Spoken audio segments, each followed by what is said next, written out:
Okay, let's finish adrenal problems. Primary aldosteronism, this is not really very common.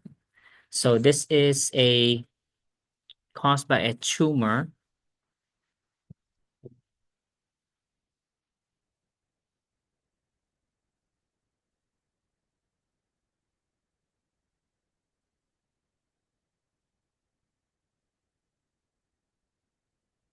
So this is caused by an adrenal tumor. Where is aldosterone produced again? Is it in the cortex or in the medulla of the adrenal gland? The cortex. So this tumor is in the cortex, adrenal cortex. So this causes an abnormal increase in aldosterone. So if you have a high aldosterone without looking at the textbook, what will be your problems be?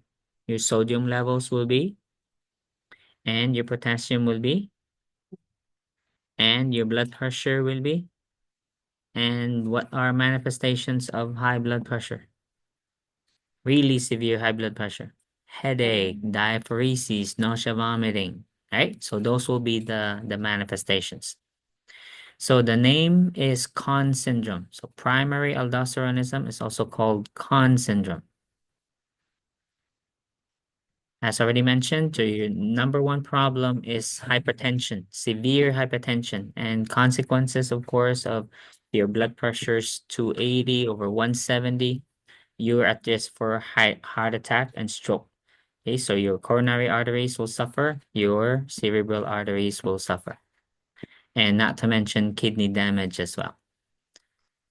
So again, hypernatremia, hypokalemia. Okay. So again, kidney damage will result. There will be extreme thirst, okay, because of the high sodium, hypernatremia. Patient's number one problem will be the blood pressure.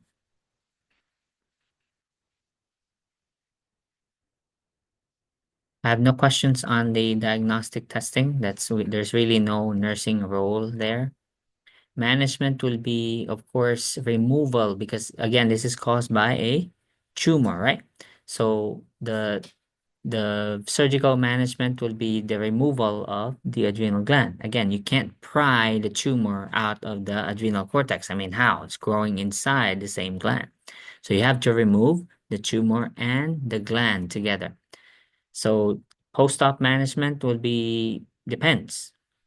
How many tumors do you have? Is it growing on one or both adrenal glands? And we discussed already last week what will be the consequences. So if we remove one adrenal gland, what will happen? Do you have Addison's disease? One gland was removed. So unilateral adrenalectomy will it result in Addison's? In adrenal insufficiency? Yes, it does not because you only have one. Oh, How many do you need? Like the kidney, how many do you need? You need two kidneys? How come you can donate one kidney? So that means we only need one. So same thing for the adrenal gland. We only need one adrenal gland. So if we remove one, will you have Addison's disease or adrenal insufficiency? No. However, you may require, what did we say last week? Will you require hormone replacement? Yes, temporarily for up to maybe 1 year.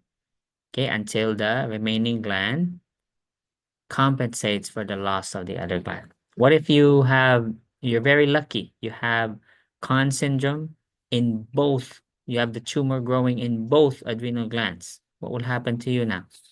remove the two. Okay, both adrenal glands are lost, so therefore you will have adrenal insufficiency. Will you now require hormone replacement? For how long? The rest of your life. For the rest of your life. Okay. Now, until the patient undergo surgery, what can we do for the patient? Meaning they're not ready for surgery yet.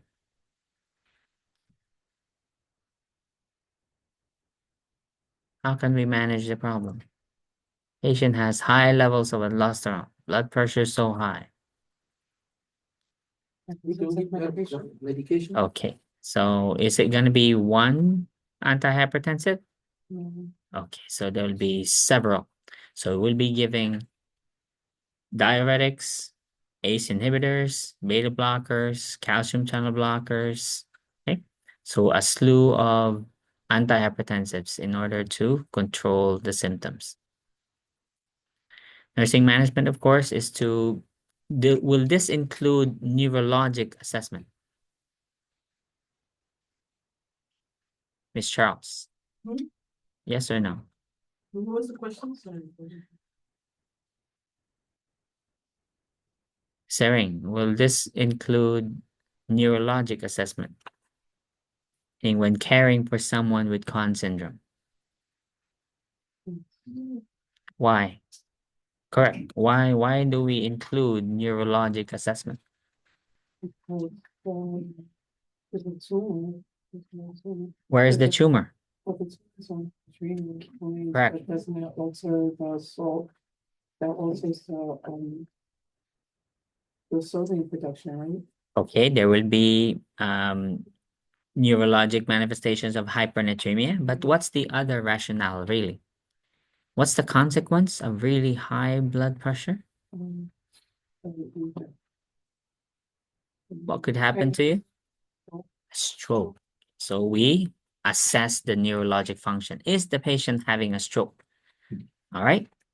So until again the patient undergoes surgery, the surgery will cure the Conn syndrome because now you remove the tumor. Aldosterone levels will go back to normal. Unless, of course, if it's bilateral adrenalectomy, then there are no adrenal glands left.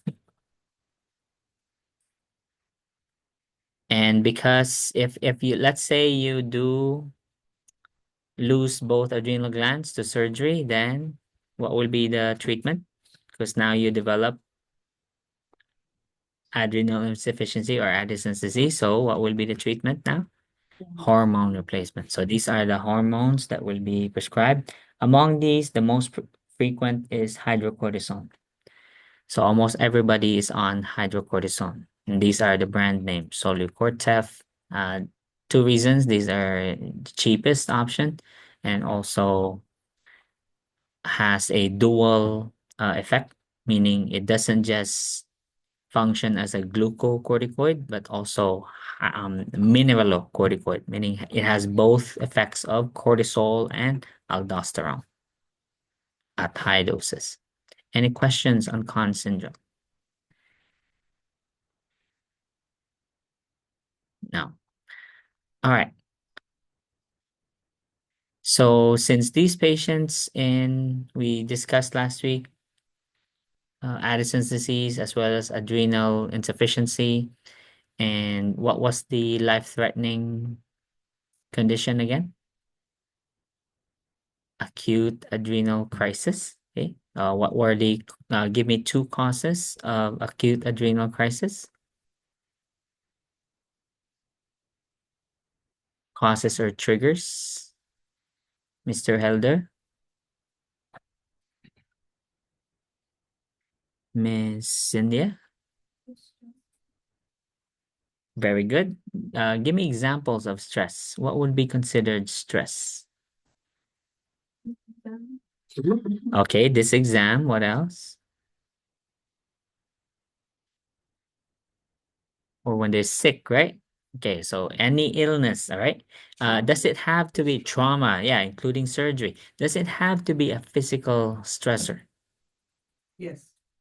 It has to be physical? Not, What if, let's say, I lost my dog, or let's say you got divorced and you love your husband, okay? Or your husband or your boyfriend is cheating on you. Can that it and it's not that's not physical, okay?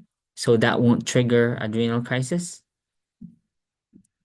Okay, so therefore, stressor again doesn't have to be physical. All right. So on a test question or a case study, keep in mind it doesn't have to be physical. Okay, so stressor can be psychological, can be emotional at the same time.